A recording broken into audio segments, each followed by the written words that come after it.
नमस्कार, आप सभी का स्वागत है हमारे YouTube चैनल पर।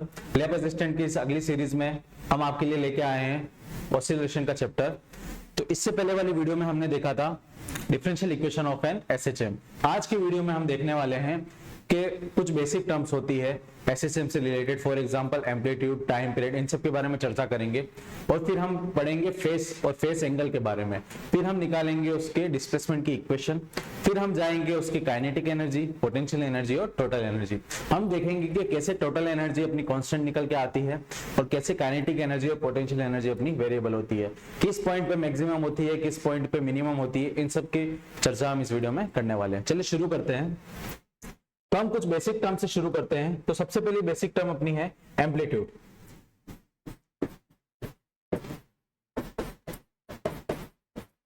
तो अगर मैं एम्पलीट्यूड को डिफाइन करूं, फॉर एग्जांपल अगर मैं किसी चीज को ऊपर की तरफ फेंकता हूं, फॉर एग्जांपल इस पेन को मैंने ऊपर की तरफ फेंका, तो जहां तक ये मैक्सिमम गया है, जिस प्लेस से रिटर्न हुआ है, तो जहां ये मैक्सिमम गया है उस मैक्सिमम डिस्प्लेसमेंट को ही हम क्या बोलते हैं? एम्पलीट्यूड। क्या बोलते हैं? एम्पलीट्यूड। जहां से वो वापस कहाँ आ गया? रिटर्न पे आ गया। कहाँ आ गया? रिटर्न पे।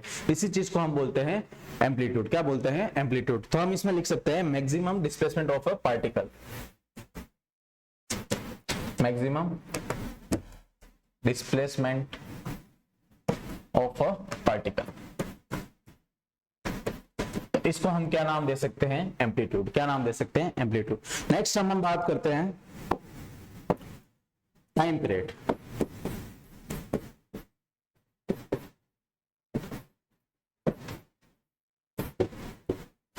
टाइम पीरियड को हम डिफाइन कर सकते हैं। मान लीजिए ये हाथ है, इस मीन पोजीशन से शुरू होता है और राइट की तरफ जाता है, अगेन बैक टू लेफ्ट। अब ये प्रोसीजर वापस रिपीट कर रहा है, राइट टू लेफ्ट। तो इसने जो एक प्रोसीजर पूरा किया है, राइट से लेफ्ट वापस मेन पोजीशन में आने तक, तो इसी चीज को ये वापस रिपीट करेगा। तो रिपीट होने वाली चीज कौन सी है? राइट टू लेफ्ट वाली। इसी चीज को हम बोलते हैं टाइम पीरियड। क्या बोलते हैं? Time period. एक साइकिल को कंप्लीट होने में जितना टाइम लगा है उसे हम क्या बोलते हैं? Time period. तो इसमें हम लिख सकते हैं time taken to complete one cycle. ये हो गया अपना टाइम पीरियड, जिसे हम रिप्रेजेंट करते हैं कैपिटल टी से। किससे रिप्रेजेंट करेंगे? कैपिटल टी से। अब हम बात करते हैं फ्रीक्वेंसी की।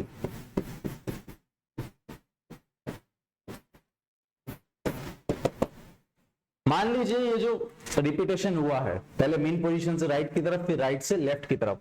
अब फ्रीक्वेंसी को हम ऐसे डिफाइन कर सकते हैं कि एक सेकंड में इसने ये कितनी साइकिल्स पूरी की। मान लीजिए ये यहां से यहां और यहां से यहां तक एक साइकिल हुई, तो एक सेकंड के टाइम में ये कितनी साइकिल्स पूरी करता है? मान लीजिए एक सेकंड में 3 साइकिल पूरी करता है, तो इसकी फ्रीक्वेंसी कितनी हो गई?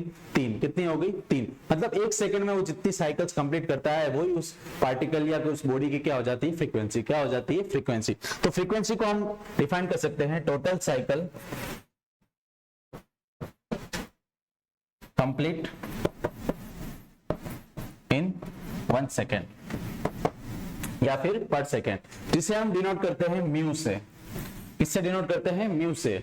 म्यू बराबर होता है 1 अपॉन टाइम पीरियड। क्या होता है? 1 अपॉन टाइम पीरियड। तो कुछ बेसिक टर्म्स थी सिंपल हार्मोनिक मोशन से रिलेटेड, जो थी अपनी एम्पलीट्यूड, टाइम पीरियड और फ्रीक्वेंसी। अब हम बात करते हैं एंगुलर फ्रीक्वेंसी की।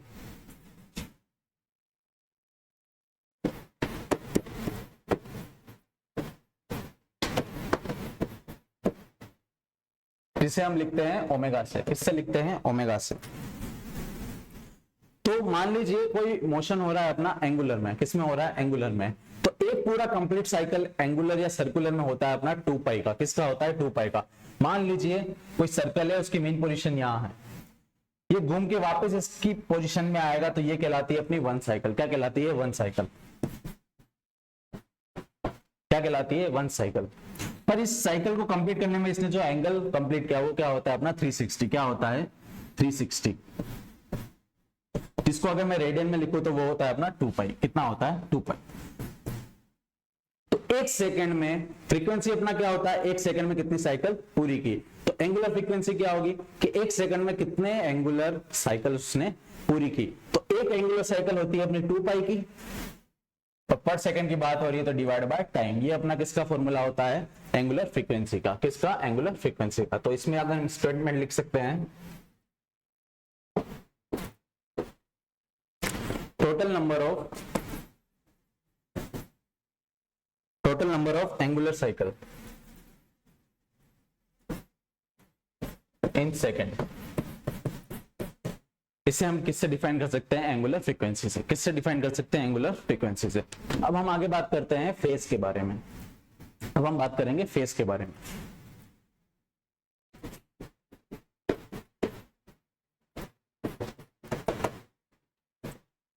अब सबसे पहली चीज कि हमको सबसे पहले फेज पढ़ने से पहले ये जानना होगा कि हमको फेज की जरूरत की पड़ी। फॉर एग्जांपल मान लीजिए मैं इस चीज को ऊपर की तरफ फेंक रहा हूं, तो इसकी मीन पोजीशन ये हुई और इसको मैंने ऊपर की तरफ फेंका, तो ऊपर की तरफ फेंका तो इसकी मीन पोजीशन से कहा गया ऊपर की तरफ। मान लीजिए मैं किसी पॉइंट पे इसको स्टॉप कर देता हूं, फॉर एग्जाम्पल किसी चीज को ऊपर की तरफ फेंक रही है, उसकी क्या होगी? Mean position. ये ऊपर गया और ये वापस रिटर्न बैक आ रहा है। मान लीजिए इस पॉइंट पे मैंने इसको रोक दिया। क्या कर दिया? रोक दिया। अब हमें इसको डिफाइन करना है, या फिर ये वापस नीचे आया और ऊपर जा रहा था, तब इसको मैंने वापस इस पॉइंट पे रोक दिया। अब सडनली इसको जिस पॉइंट पे रोका है, तो हम इसको आइडेंटिफाई कैसे करें कि ये मीन पोजीशन से दूर जा रहा है या मीन पोजीशन की तरफ आ रहा है? क्योंकि हमने कोई मार्क तो किया नहीं है आइडेंटिफिकेशन का कि ये ऊपर की तरफ जा रहा है या मीन पोजीशन की तरफ आ रहा है। तो डिस्प्लेसमेंट हम पॉजिटिव ले या नेगेटिव ले, तो ये हम कैसे डिफाइन करें? जब ये अपना मूवमेंट हो रहा है वो कैसा है? लीनियर है। कैसा है? लीनियर। तो इसको डिफाइन करने के लिए हमने निकाला फेज। क्या निकाला? फेज। ये एक जनरल आइडेंटिफिकेशन कह लीजिए या जनरल नोटेशन कह लीजिए कि किसी पार्टिकल का एक्चुअल पोजीशन पता करने के लिए हमने किसका डिनोशन निकाला? फेज का। किसका? फेज का। तो इसे हम सर्कुलर में डिनोट करते हैं। किस में डिनोट करते हैं? सर्कुलर में। तो सर्कुलर में सिर्फ डिनोशन होता है इसका, और हम डिस्प्लेसमेंट हमेशा किस में लेते हैं? लीनियर में। किस में लेते हैं? लीनियर में। तो उसी के बारे में हम चर्चा करने वाले हैं कि फेज क्या होता है, फेज एंगल क्या होता है, ओमेगा क्या होता है, टी क्या होता है, थीटा क्या होता है। उसी से हम इस चीज को डिफाइन करने वाले हैं। तो हमें ये पता करना है कि जो पार्टिकल मूवमेंट हो रहा है पार्टिकल का, वो टुवर्ड्स द सेंटर हो रहा है, टुवर्ड्स द मीन पोजीशन हो रहा है, या फिर मीन पोजीशन से दूर की तरफ हो रहा है। तो उसके लिए हमने क्या डिनोशन निकाला? फेज का। किसका? फेज का। तो हम यहाँ पे डिनोट कर देते हैं उससे। कैसे डिनोट कर दिया किया जाता है? मान लीजिए एक सर्कल है। क्या है? एक सर्कल।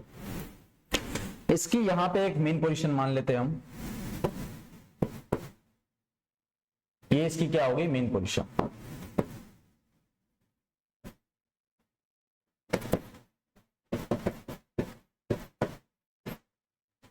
मान लीजिए इसको मैं 4 फेज में बांट रहा हूं या 4 क्वाड्रेंट में बांट रहा हूं।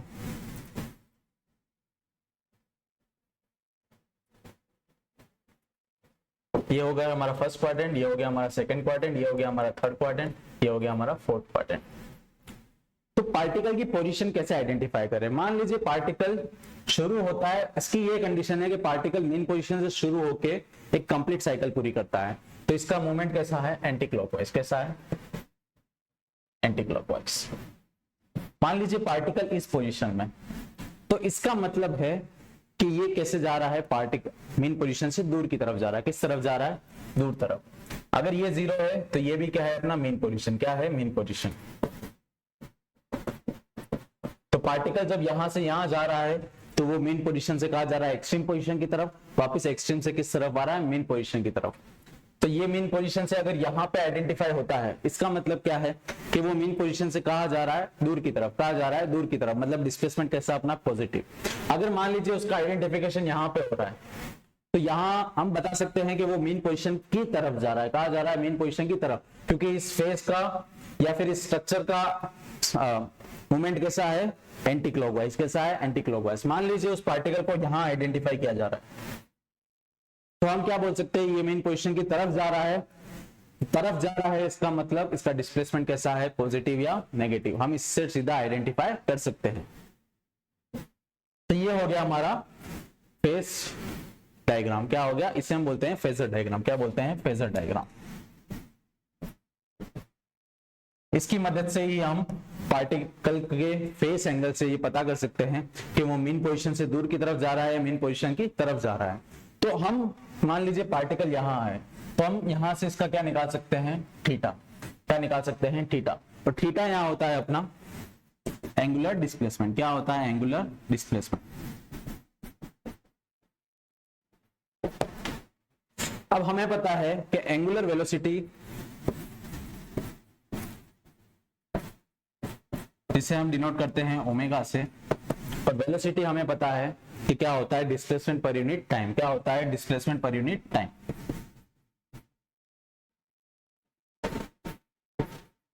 अगर यहां एंगुलर वेलोसिटी की बात की जा रही है तो डिस्प्लेसमेंट भी अपना कैसा आएगा एंगुलर डिस्प्लेसमेंट। कैसा आएगा एंगुलर डिस्प्लेसमेंट। तो हमारे एंगुलर वेलोसिटी ओमेगा का फॉर्मूला निकल के आता है, जिस एंगुलर डिस्प्लेसमेंट हमारा होता है थीटा, और टाइम को हम रिप्रेजेंट करते हैं टी से। तो थीटा को हम लिख सकते हैं ओमेगा टी। क्या लिख सकते हैं ओमेगा टी। थीटा को हम क्या लिख सकते हैं ओमेगा टी। तो यहां तक की चर्चा हम कर चुके हैं कि जो डिस्प्लेसमेंट है उसे हम किसके टर्म में लिख सकते हैं ओमेगा टी के। किसके टर्म्स में ओमेगा टीम्स। अब हमें मतलब है डिस्प्लेसमेंट से। किससे मतलब है डिस्प्लेसमेंट से, क्योंकि अगर अपने पास किसी पार्टिकल का डिस्प्लेसमेंट आ जाता है तो हम उस पार्टिकल की वेलोसिटी निकाल सकते हैं, और वेलोसिटी से हम क्या निकाल सकते हैं एक्सेलरेशन। क्या निकाल सकते हैं एक्सेलरेशन। तो हमें डिस्प्लेसमेंट की इक्वेशन से ही मतलब है, क्योंकि हम डिस्प्लेसमेंट का अगर डिफरेंशिएशन करते हैं विद रिस्पेक्ट टू टाइम तो हमारे पास आता है वेलोसिटी। अगर मैं वेलोसिटी का डिफरेंशिएशन करता हूं विद रिस्पेक्ट टू टाइम तो हमारे पास आता है एक्सेलरेशन। क्या आता है एक्सेलरेशन। तो इन दोनों टर्म से हम निकाल सकते हैं पोटेंशियल एनर्जी भी और काइनेटिक एनर्जी भी। तो उसके लिए हमें मेन आइडेंटिफिकेशन किसका चाहिए डिस्प्लेसमेंट का। किसका चाहिए डिस्प्लेसमेंट। तो हम फेजर डायग्राम से किसकी इक्वेशन निकालेंगे डिस्प्लेसमेंट की। किससे निकालेंगे डिस्प्लेसमेंट की। जो थीटा वाले होते कोऑर्डिनेट्स होते हैं उन्हें हम बोलते हैं पोलर कोऑर्डिनेट्स। क्या बोलते हैं पोलर कोऑर्डिनेट्स। जो थीटा और टाइम के रेस्पेक्ट में लिखे जाते हैं ये होते हैं हमारे पोलर कोऑर्डिनेट्स। और जो हमारे x और y के टर्म्स में लिखे जाते हैं वो हमारे होते हैं कार्टेशियन कोऑर्डिनेट्स। क्या होते हैं कार्टेशियन कोऑर्डिनेट्स। तो हम डिस्प्लेसमेंट की इक्वेशन तो कार्टेशियन में ही लिखेंगे, पर किसका यूज करके फेजर डायग्राम का यूज करके। किसका, क्योंकि फेजर डायग्राम से ही हम आइडेंटिफाई कर सकते हैं कि वो मीन पोजीशन की तरफ जा रहा है या मीन पोजीशन से दूर जा रहा है, तभी तो हमारा डिस्प्लेसमेंट आएगा कि पॉजिटिव है या नेगेटिव। चलिए बात करते हैं इसके आगे। अब हम निकालने वाले हैं इक्वेशन किसकी डिस्प्लेसमेंट की। किसकी डिस्प्लेसमेंट की। तो मैं आपके बीच में वापस फेजर डायग्राम बना देता हूं। मान लीजिए आपका एक फेजर डायग्राम, इसके 4 क्वाड्रेंट में इसको बांट देते हैं।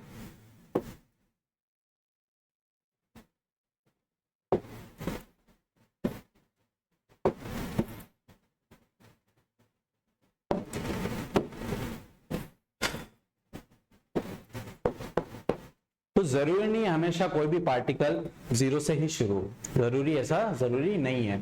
तो पहले इनिशियल में वो किसी पोजीशन से भी शुरू हो सकता है। मान लीजिए इस पेन को मीन पोजीशन से ना फेंक के मैं इस पोजीशन से भी फेंक सकता हूं, तो ये जो डिस्टेंस है वो उसकी कहलाती है इनिशियल फेज। क्या कहलाती है इनिशियल फेज। तो मान लीजिए किसी पार्टिकल को हम किसी और एंगल से फेंक रहे हैं, पर उसके एंगल से फेंकने की ये कंडीशन नहीं है कि हमने उसको मीन पोजीशन से ही फेंका हो सकता है कि किसी एंगल के बाद उससे स्पेसिफाई करके फेंका हो। तो जहां तक एंगल है, मान लीजिए कि किसी पर्टिकुलर एंगल के बाद उसे फेंका है, तो जिस पर्टिकुलर एंगल को हम डिनोट करते हैं फाई से। किससे डिनोट करते हैं फाई से, जो हमारा होता है इनिशियल फेज। क्या होता है इनिशियल फेज। मान लीजिए हमने मीन पोजीशन से ही फेंका है तो हमारा इनिशियल फेज कुछ होगा ही नहीं, मतलब उसे हम क्या लिख सकते हैं जीरो। पर मान लीजिए कोई इनिशियल फेज हो, मान लीजिए 30 डिग्री ऊपर से फेंका है तो अपना इनिशियल फेज क्या हो गया 30। क्या हो गया 30। मान लीजिए इसके ऊपर किसी पार्टिकल को, क्योंकि हम स्टैंडर्ड कंडीशन लेके चलते हैं, क्योंकि कंडीशन कुछ भी हो सकती है कि मीन पोजीशन से भी फेंका जा सकता है और दूसरी पोजीशन से भी फेंका जा सकता है। तो हमारे पास फॉर्मूला पर्टिकुलर हर फेज के लिए होना चाहिए। तो हमने क्या मान के चले हैं कि किसी फेज के बाद किसी चीज को फेंका गया है। तो मान लीजिए किसी एंगल से उसे फेंका है,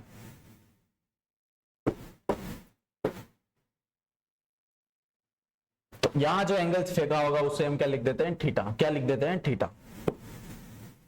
और इसके पहले वाली इक्वेशन में हमने देखा कि थीटा को हम क्या लिख सकते हैं ओमेगा टी। क्या लिख सकते हैं ओमेगा टी।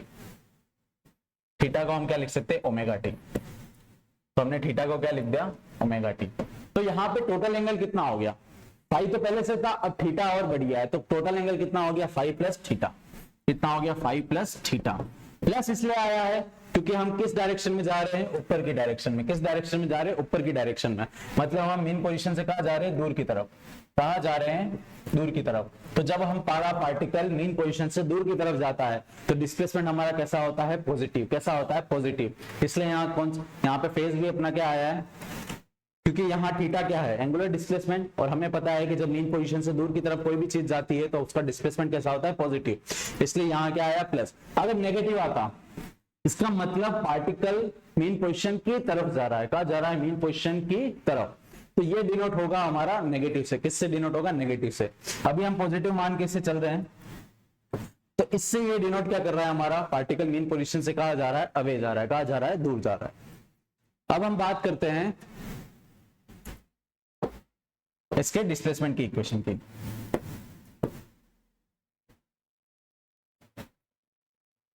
तो मैं एक ट्रायंगल यहां कंसीडर कर लेता हूं।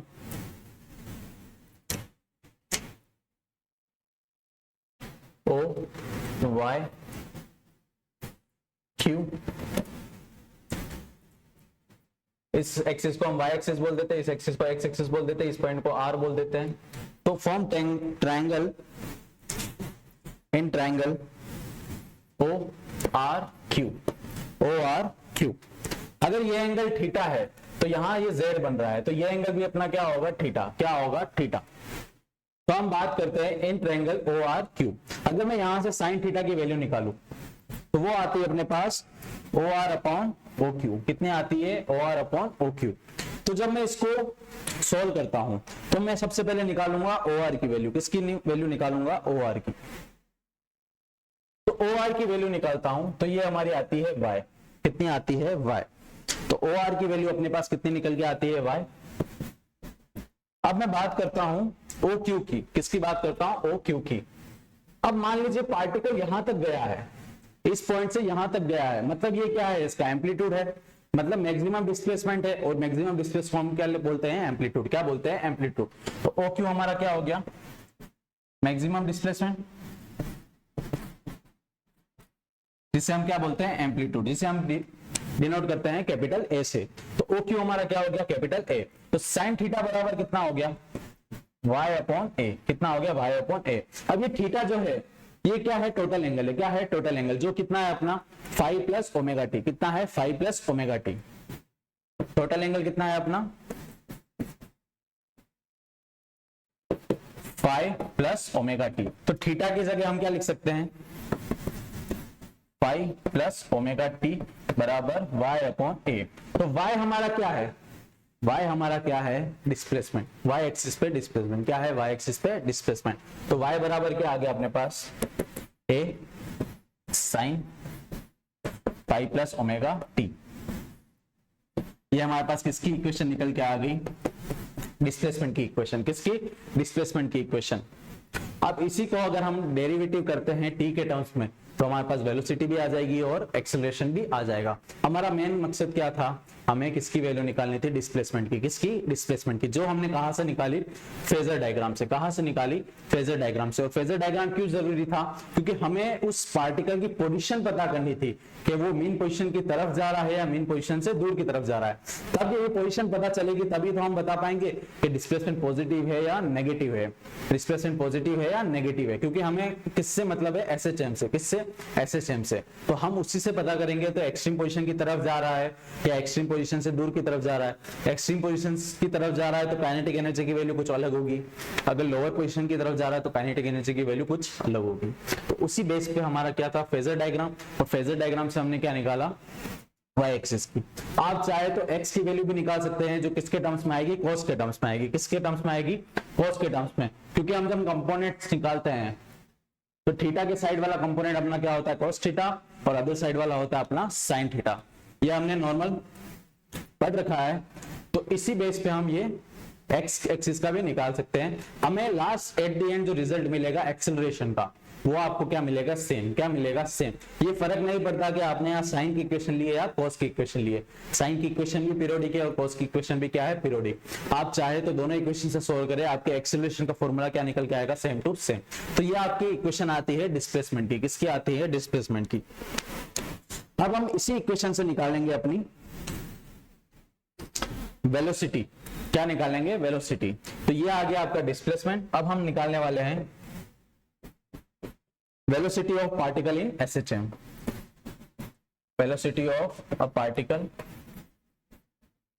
In simple harmonic motion. तो हमें पता है कि हमारे पास डिस्प्लेसमेंट कितना है, y equals to a sine omega t plus five, जहां फाइव क्या है आपका इनिशियल फेज, ओमेगा क्या है आपकी एंगुलर वेलोसिटी, t आपका टाइम है, a आपका क्या है एम्पलीट्यूड। चलिए हम बात करते हैं वेलोसिटी की। किसकी बात करते हैं? वेलोसिटी की। वेलोसिटी को हम डिफाइन कर सकते हैं डिस्प्लेसमेंट अपॉन टाइम। अगर मैं इस इक्वेशन का क्या कर दूं differentiation with respect to time, क्योंकि हमें पता है कि इसके अंदर t की टर्म्स है, तो हमें भी ये भी पता है कि वेलोसिटी का फॉर्मूला क्या होता है, डिस्प्लेसमेंट अपॉन टाइम। तो हम उससे यहाँ इसका क्या करने वाले हैं, इसको मैं नाम दे देता हूं equation first. On differentiating equation first with respect to t, तो हमारे पास आता है dy अपॉन dt। एम्पलीट्यूड हमारा मैक्सिमम है, जो कि क्या रहता है कांस्टेंट। क्या रहता है? कांस्टेंट। तो कांस्टेंट टर्म को ऐसा का ऐसा रखा। साइन का डिफरेंशिएशन होता है cos। क्या होता है? cos। और ये फंक्शन कैसा है आपका? कंपोजिट फंक्शन है। कैसा है? फंक्शन के अंदर फंक्शन है। पहले आपका ट्रिग्नोमेट्रिक फंक्शन है, फिर आपका किसका फंक्शन है? t का फंक्शन है। तो पहले आपको बाहर वाले फंक्शन को सोल्व करना है, देन आपको किसकी तरफ मूव करना है? ब्रैकेट की तरफ। तो साइन का डिफरेंशिएशन होता है आपका cos omega t plus five को आपको ऐसा का ऐसा लिखना है। अब जब हम ब्रैकेट के अंदर जाते हैं तो ओमेगा t का वापस डिफरेंशिएशन होता है, जो होता है ओमेगा। क्या होता है? ओमेगा। और फाइव आपका कांस्टेंट है, तो कांस्टेंट का क्या होगा आपका? जीरो। क्या होगा? जीरो। तो dy बाई डी टी, इसको मैं सोल्व करूं तो ये आता है a omega cos omega t plus five. इसको मैं नाम दे देता हूं इक्वेशन सेकेंड। क्या नाम दे रहा हूं? Equation second. और इसको मैं लिख सकता हूं वेलोसिटी। तो अपने पास वेलोसिटी का क्या फॉर्मूला निकल के आता है? v equals to a omega cos omega t plus five.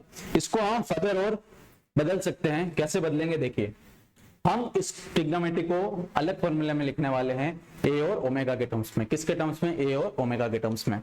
तो हम इसको कैसे लिख सकते हैं? देखिए, हम वापस डिस्प्लेसमेंट को इसके अंदर इंट्रोड्यूस करने वाले हैं y को। कैसे करेंगे? देखिए, हमें पता है कि sine square theta plus cos square theta कितना होता है? 1। कितना होता है? 1। यहाँ किसकी टर्म है? कोस की टर्म है। और हमारी y की इक्वेशन किसमें थी? हमारी y की इक्वेशन किसमें थी? साइन के टर्म्स में। तो मुझे इसके अंदर इक्वेशन को इजी बनाने के लिए y की टर्म लानी है। तो मैं क्या करूंगा? कोस स्क्वायर थीटा को किससे रिप्लेस कर सकता हूं? 1 माइनस साइन स्क्वायर थीटा। यहां पे स्क्वायर की टर्म नहीं है, सिर्फ कोस की टर्म है। तो यहां से स्क्वायर को मैं उस साइड भेज सकता हूं। तो कोस थीटा को मैं लिख सकता हूं रूट में 1 माइनस साइन स्क्वायर थीटा। यहां थीटा की जगह क्या है अपना? Omega t plus five. तो हम by using this relation we can write equation second as, हम equation second को कैसे लिख सकते हैं? v equals to a omega root 1 minus sin square omega t plus 5। क्या लिख सकते हैं? sin square omega t plus 5। अब मैं क्या कर रहा हूं, इस एम्पलीट्यूड को अगर मैं यहां से sine square omega t plus five from equation first by using equation first, ये रही अपनी इक्वेशन फर्स्ट, इससे मैं कॉपी कर लेता हूं।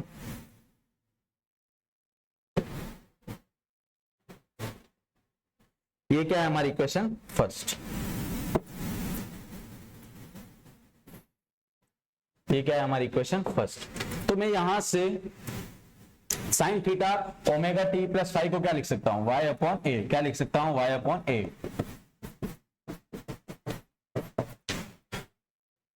On using equation first in above equation, हमने sine omega t plus five को क्या लिख दिया? y upon a. तो यहां स्क्वायर है तो y अपॉन ए का भी क्या हो जाएगा? स्क्वायर। तो ये हो गया अपना v equal to a omega 1 minus sine omega t plus 5 को हम क्या लिख सकते हैं, y अपॉन ए और इसका होल स्क्वायर। इसको फर्दर हम सोल्व करते हैं तो a ओमेगा, ए स्क्वायर अपना एलसीएम आ गया, ए स्क्वायर जब 1 से मल्टीप्लाई होता है ए स्क्वायर माइनस वाई स्क्वायर। जब ए स्क्वायर रूट से बाहर आएगा तो अपना कितना हो जाएगा, ए कितना हो जाएगा, ए ओमेगा अपॉन ए स्क्वायर माइनस वाई स्क्वायर। ए से ए कट जाएगा तो वेलोसिटी का फॉर्मूला अपना क्या निकल के आता है, omega a square minus y square. तो हमारे पास वेलोसिटी के दो फॉर्मूले निकल के आते हैं। एक हमारे पास निकल के आता है v equals to omega a square minus y square. एक हमारा साइन के टर्म्स में आता है जो है हमारा v equals to a omega cos omega t plus 5। आपको क्वेश्चन किसी भी हिसाब से पूछा जा सकता है। आपको दोनों डेरिवेशंस याद होने चाहिए कि कैसे इन दोनों के डेरिवेशन हमने डिराइव किए थे। आपको अगर एक फॉर्मूला याद रहता है तो आप दूसरा इजीली निकाल सकते हैं। तो आपको वेलोसिटी का फॉर्मूला याद करना है। अब हम बात करते हैं एक्सेलरेशन की। किसकी बात करेंगे, एक्सेलरेशन की। तो हम बात करेंगे एक्सेलरेशन ऑफ एन पार्टिकल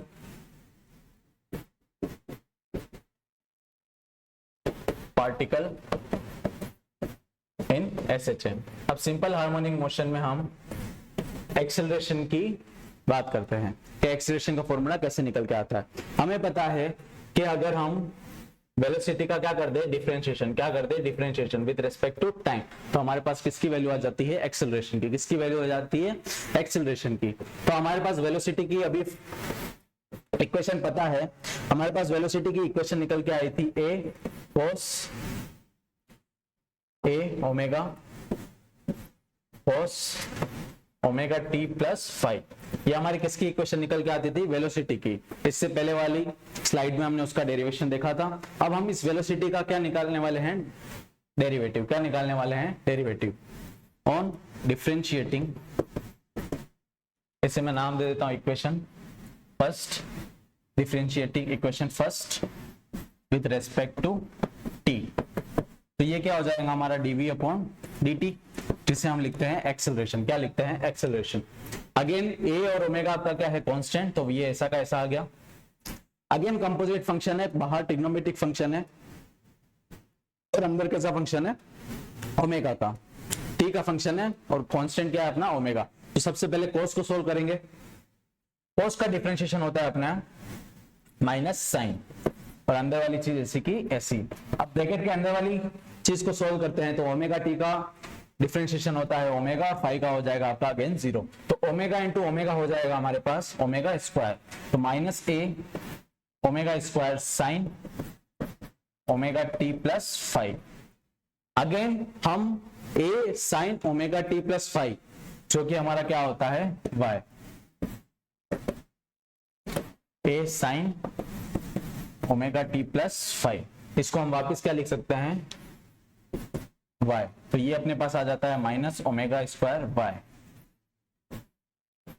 और y हमारा यहाँ क्या है, अगेन डिस्प्लेसमेंट। क्या है, डिस्प्लेसमेंट। तो इसके पहले वाले वीडियो में जब हमने सिंपल हार्मोनिक मोशन की चर्चा की थी तो हमने वहां देखा था कि हमारा जो एक्सेलरेशन है वो डायरेक्टली किसके प्रोपोर्शनल आ रहा था, डायरेक्टली प्रोपोर्शनल आ रहा था डिस्प्लेसमेंट के। किसके प्रोपोर्शनल आ रहा था, डिस्प्लेसमेंट। तो वहां पे हमने चर्चा की थी अगर ये कंडीशन फॉलो होती है तो हम ये भी आइडेंटिफाई कर सकते हैं कि वो जो डिस्प्लेसमेंट है वो किसका डिस्प्लेसमेंट है, हमारा सिंपल हार्मोनिक मोशन का। किसका डिस्प्लेसमेंट है, सिंपल हार्मोनिक मोशन में। तो हमने जब ये डिस्प्लेसमेंट निकाला और डिस्प्लेसमेंट को सोल्व करने पे जब हमारा एक्सेलरेशन का फॉर्मूला आया तो अगेन ये क्या प्रूव हो रहा है कि यहाँ भी एक्सेलरेशन डायरेक्टली किसके प्रोपोर्शनल है, अपने y के। किसके प्रोपोर्शनल है, y के। तो ये जो डिस्प्लेसमेंट हमने निकाला था वो किसका डिस्प्लेसमेंट था, सिंपल हार्मोनिक मोशन का। तो ये यहाँ से क्या हो जाता है, प्रूव। तो हमने इस वीडियो में क्या देखा, सबसे पहले तो हमने देखा कि छोटे छोटे जो टर्म्स होते हैं सिंपल हार्मोनिक मोशन को लेके, जैसे एम्पलीट्यूड, फ्रीक्वेंसी, क्योंकि अगर ये टर्म्स जब तक क्लियर नहीं होंगे हम क्वेश्चन को पढ़ के ये आइडेंटिफाई नहीं कर पाएंगे कि हमें क्वेश्चन में किसकी वैल्यू दी गई है। तो जब तक हमें ये नहीं पता चलेगा तो हम क्वेश्चन को फर्दर सॉल्व कैसे करेंगे। फिर हमने देखा कि एक्सेलरेशन, डिस्प्लेसमेंट और वेलोसिटी का फॉर्मूला कैसे निकल के आता है। अब हम चर्चा करेंगे इसकी काइनेटिक एनर्जी, पोटेंशियल एनर्जी और टोटल एनर्जी की। काइनेटिक एनर्जी और potential energy simple harmonic motion में कैसी होती है, वेरिएबल। कैसी होती है, वेरिएबल। और हमारी टोटल एनर्जी हमेशा किसी भी मोशन के लिए क्या होती है, कांस्टेंट। क्या होती है, कांस्टेंट, क्योंकि टोटल एनर्जी कभी भी चेंज नहीं हो सकती। तो हम बात करते हैं काइनेटिक एनर्जी। काइनेटिक एनर्जी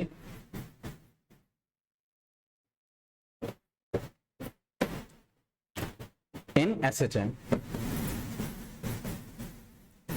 तो काइनेटिक एनर्जी का फॉर्मूला अपने पास होता है as kinetic energy equals to half mv²। तो जब तक डिस्प्लेसमेंट नहीं निकलेगा हम वेलोसिटी नहीं निकाल सकते, और जब तक वेलोसिटी नहीं आएगी हम काइनेटिक एनर्जी का फॉर्मूला डिराइव नहीं कर सकते।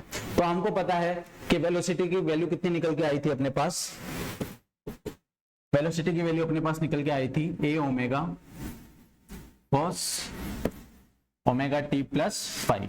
ये हमारे पास किसकी वैल्यू निकल के आई थी, वेलोसिटी की। तो इस वेलोसिटी की फॉर्मूले को हम किसके अंदर पुट करेंगे, काइनेटिक एनर्जी के फॉर्मूले में। तो हमारे पास काइनेटिक एनर्जी का फॉर्मूला निकल के आता है हाफ m v के जी हम पुट करेंगे a omega cos omega t plus 5 इस पूरे का होल स्क्वायर। जब हम स्क्वायर को हटाएंगे और सब टर्म्स पे लगाएंगे तो ये हमारे पास आएगा हाफ m। जब ये स्क्वायर सब पे लगेगा तो ये हो जाएगा a square omega square cos square omega t plus 5। Further हम cos स्क्वायर को किसके टर्म्स में लिख सकते हैं, साइन स्क्वायर के। इससे ये फायदा होगा कि जैसे ही हमने साइन स्क्वायर के टर्म में लिखा तो साइन स्क्वायर और डिस्प्लेसमेंट का क्या है, डायरेक्ट रिलेशन।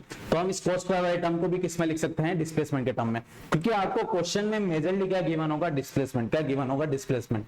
तो हम इस इक्वेशन में क्यों ही जाए, जब हम डायरेक्ट डिस्प्लेसमेंट का फॉर्मूला लगा के आंसर निकाल सकते हैं। तो हम सबसे मेजरली क्या कोशिश करेंगे, सारे फॉर्मूले में को किसके टर्म्स में निकालेंगे, डिस्प्लेसमेंट के टर्म्स में। तो cos स्क्वायर थीटा को हम लिख सकते हैं by using property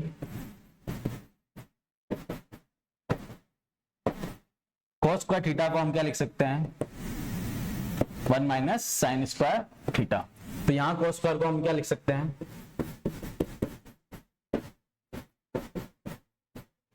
1 minus sine square theta की जगह यहां क्या है, ओमेगा t प्लस 5।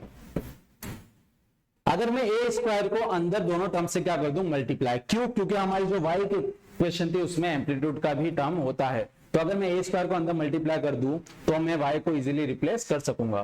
तो मैंने क्या किया, इस a को क्या किया, अंदर की तरफ मल्टीप्लाई किया। तो बाहर क्या बचा अपने पास, half m omega square. a square को जब 1 से मल्टीप्लाई किया तो हमारे पास आया a square minus a square को जब साइन स्क्वायर से मल्टीप्लाई किया तो a square sine square omega t plus 5। तो मैं इस वाली टर्म को क्या ऐसा लिख सकता हूं, 1/2 m omega square a square minus a sine omega t plus 5 का होल स्क्वायर।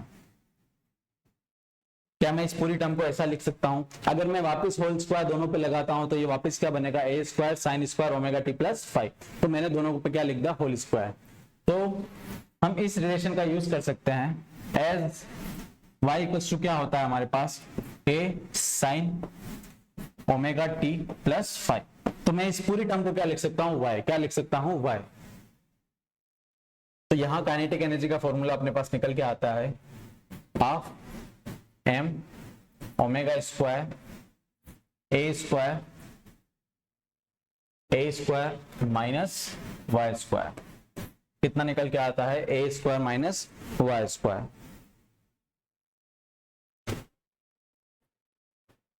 तो ये अपने पास एक फॉर्मूला आता है काइनेटिक एनर्जी का, और फर्दर हम इसको रिप्लेस कर सकते हैं। हम इस ओमेगा स्क्वायर को और m को फर्दर रिप्लेस कर सकते हैं। एज हमें पता है कि फोर्स अपना क्या होता है, अगर हम एसएचएम की बात करें तो यहां पे फोर्स अपना होता है F इक्वल्स टू माइनस का kx। क्या होता है, F इक्वल्स टू माइनस का kx। फर्दर हमें पता है कि F क्या होता है, mass into acceleration equals to minus का k इंटू एक्स। तो A बराबर क्या आता है, माइनस का k अपॉन m इंटू का x। कितना आता है, A बराबर minus k upon m into का x।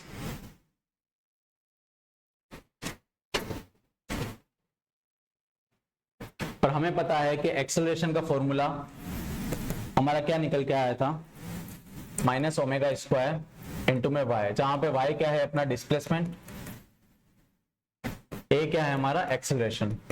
तो यहाँ पे भी x क्या है, तो यहाँ डिस्प्लेसमेंट की बात हो रही है तो हम y लिख लेते हैं, क्योंकि हमने वहां डिस्प्लेसमेंट को किससे डिनोट किया है, y से। तो ये भी क्या है आपका डिस्प्लेसमेंट।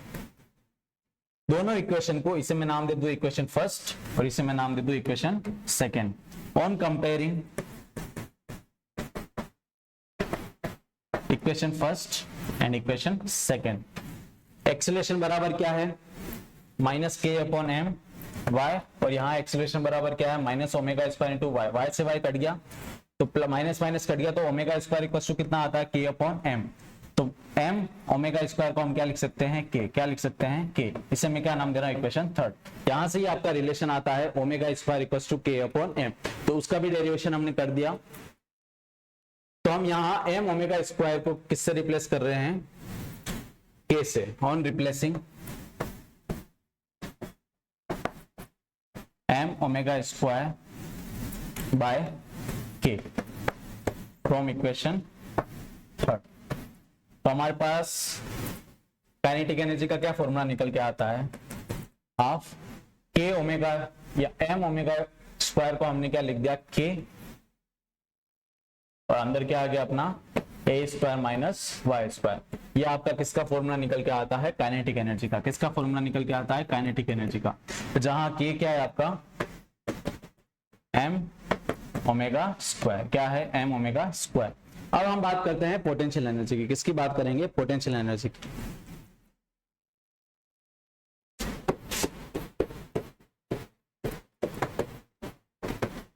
तो हमें पता है स्प्रिंग मास सिस्टम में अगर हम काइनेटिक एनर्जी की बात करें तो वहां हमारा काइनेटिक एनर्जी का फॉर्मूला निकल के आता है हाफ के वाई स्क्वायर, जहां वाई क्या है अपना डिस्प्लेसमेंट।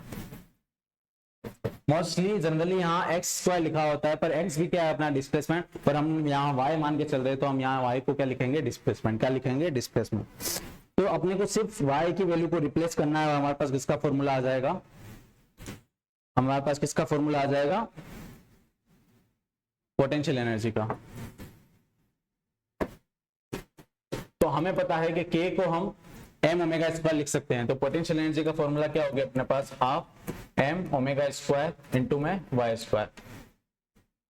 कितना हो गया half m omega square into x square. ये अपने पास किसका फॉर्मूला आ गया पोटेंशियल एनर्जी का। किसका फॉर्मूला आ गया पोटेंशियल एनर्जी का। बस हमें टोटल एनर्जी निकालना है और हमें पता है कि टोटल एनर्जी क्या होती है हमारी kinetic energy plus potential energy. Kinetic energy plus potential energy. तो काइनेटिक एनर्जी हमारे पास जैसे ही हम इन दोनों की इक्वेशन पुट करेंगे हमारे पास टोटल एनर्जी कैसी हो जाएगी कांस्टेंट। कैसी आ जाएगी कांस्टेंट। अगर हम देखें यहाँ पोटेंशियल एनर्जी, तो पोटेंशियल एनर्जी में डिस्प्लेसमेंट आ रहा है, मतलब पोटेंशियल एनर्जी भी कैसी है अपनी वेरिएबल है। कैसी है वेरिएबल।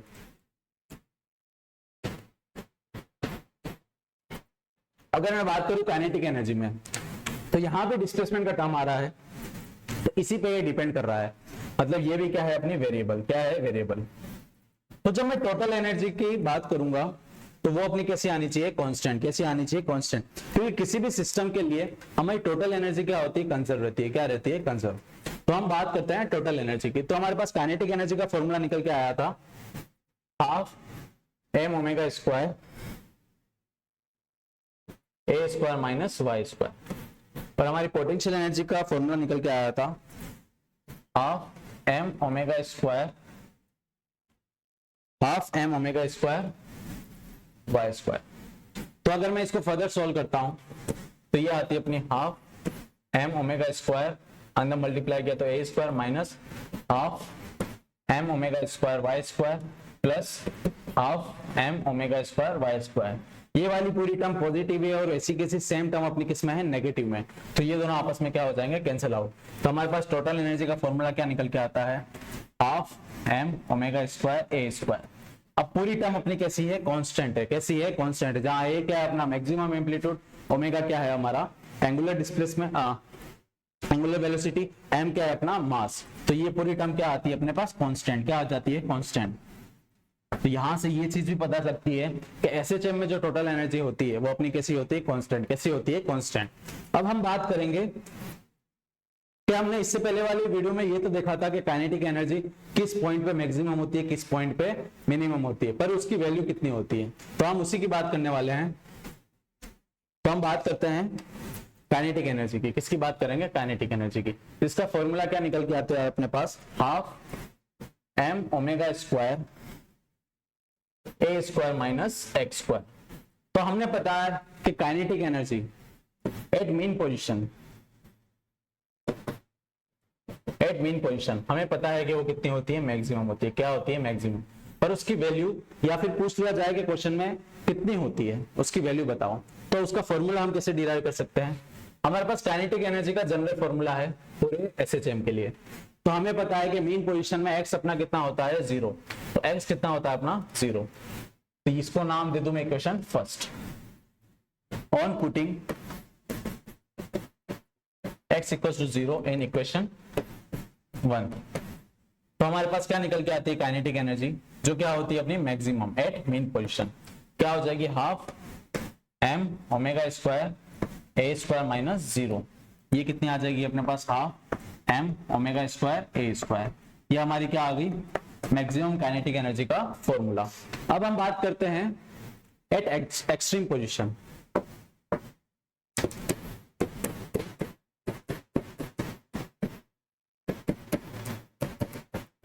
मान लीजिए कोई पार्टिकल उसके एक्सट्रीम पोजीशन पे चला गया। एक्सट्रीम पोजीशन पे चला गया मतलब वो अपने किस पे है, मैक्सिमम डिस्प्लेसमेंट पे। पर मैक्सिमम डिस्प्लेसमेंट ही अपना क्या होता है, एम्पलीट्यूड, यानी एक्सट्रीम पॉइंट पे पॉइंट कौन सा हुआ अपना, कि ए। कौन सा हुआ, ए।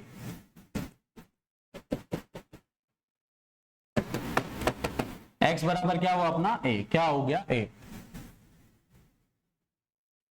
हमने y मान के चला तो y लिख सकते हैं, कोई इश्यू नहीं है। x भी डिस्प्लेसमेंट है और y भी क्या है, डिस्प्लेसमेंट।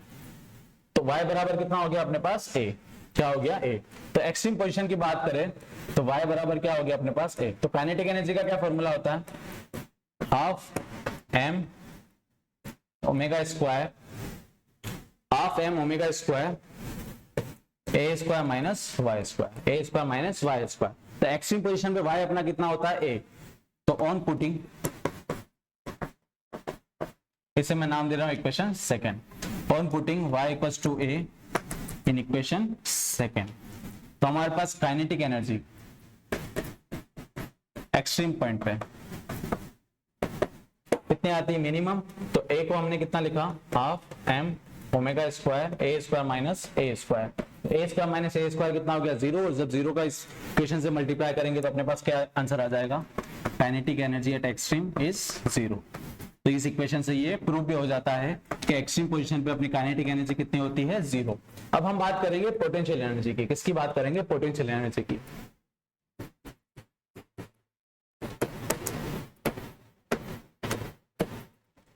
तो पोटेंशियल एनर्जी का अपने पास फॉर्मूला निकल के आता है, half m omega square y square. कितना आता है, half m omega square y square. तो at extreme position, at minimum mean position, y अपना कितना होता है, 0। तो इसको मैं नाम दे रहा हूं equation first. On putting y equals to 0 in equation first, तो इसकी वैल्यू क्या निकल के आती है अपनी, पोटेंशियल एनर्जी बराबर half m omega square into 0। तो पोटेंशियल एनर्जी कितनी निकल के आई अपनी, 0। कितनी निकल के आई, 0। कौन से पोजीशन पे, अपनी मीन पोजीशन पे। अब हम बात करेंगे एट एक्सट्रीम पोजीशन।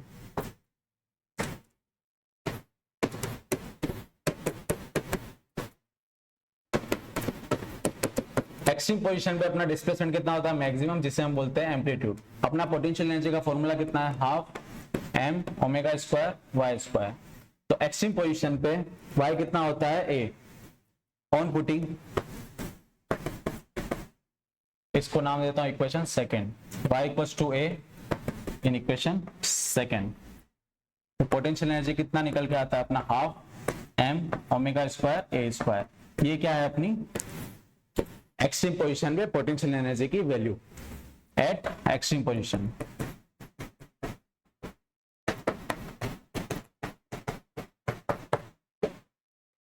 अब हम बात करेंगे ग्राफ के बारे में, काइनेटिक एनर्जी, पोटेंशियल एनर्जी और टोटल एनर्जी के ग्राफ के बारे में। तो चलिए हम बात करते हैं।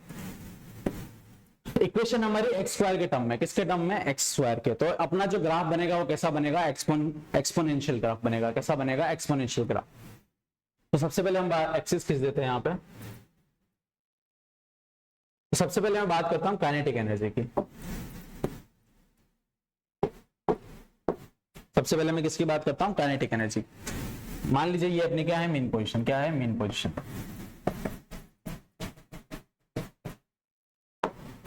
टोटल एनर्जी, काइनेटिक एनर्जी और पोटेंशियल एनर्जी के ग्राफ को हम प्लॉट करने वाले हैं।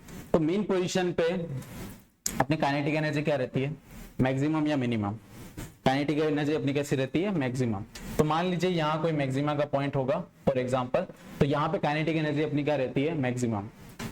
तो यहाँ क्या रहती है? अपनी मिनिमम। और ग्राफ कैसा है? Directly proportional to x square है। कैसा है? X square. तो ग्राफ कैसा बनना चाहिए? एक्सपोनेंशियल कर्व बनना चाहिए। कैसा बनना चाहिए? एक्सपोनेंशियल। स्ट्रेट कर्व नहीं आएगा, तो एक्सपोनेंशियल कर्व बनाते हैं हम। तो ये किसका ग्राफ निकल के आता है अपने पास? काइनेटिक एनर्जी का। ये हो गया अपना मैक्सिमा, काइनेटिक एनर्जी मैक्सिमम। ये क्या हो गया अपने? Kinetic energy minimum, kinetic energy at mean position. Kinetic energy अपनी क्या होती है?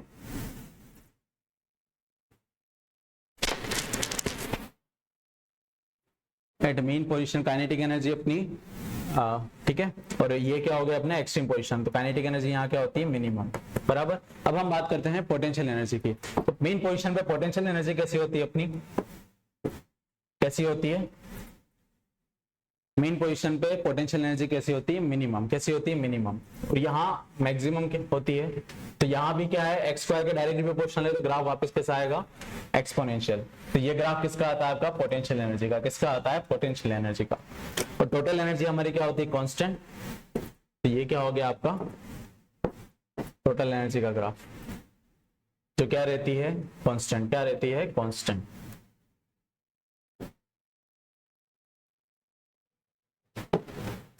जो क्या रहती है? आपके कांस्टेंट।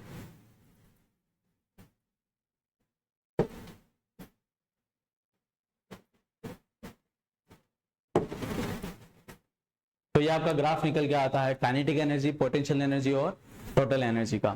तो इसके आगे वाली वीडियो में हम कुछ और इसके आगे कंसेप्ट्स के बारे में चर्चा करेंगे और नए नए क्वेश्चंस लेके आएंगे आपके बीच ऑसिलेशन से रिलेटेड। धन्यवाद।